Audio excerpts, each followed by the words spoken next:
Siya pala ang first kiss ni Paolo Avellino.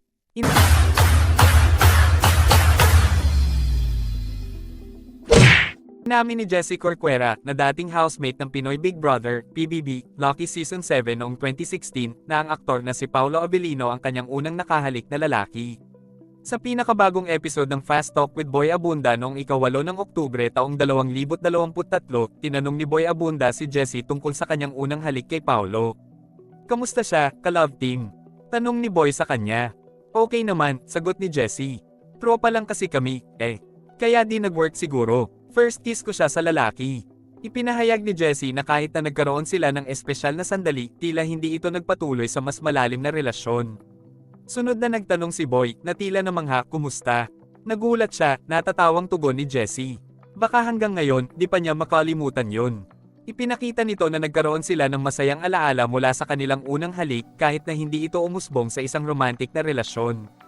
Teray talaga, dagdag na hirit ni Boy habang ipinapakita ang isang lumang video clip ng kanilang kissing scene sa isang proyekto. Ang mga eksenang ito ay tila nagdudulot ng mga alaala sa kanila at nagbigay diin sa kanilang naging samahan. Matatandaan na hindi lamang sa PBB Lucky Season 7 sumikat si Jessie, kundi naging bahagi rin siya ng Starstruck The Next Level noong 2006. Sa programang ito, nakasama niya si Paolo at iba pang mga artista na naging batayan ng kanilang pagkakaibigan at samahan. Ang kwento ni Jessie at Paolo ay nagpapakita ng mga karanasan ng mga artista sa kanilang mga unang pag-ibig at pagkakaibigan sa industriya ng showbiz.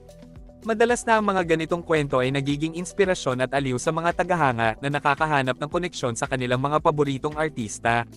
Sa kabila ng mga pagbabago sa kanilang mga karera, ang mga alaala ng mga unang pagdama ay nananatiling mahalaga.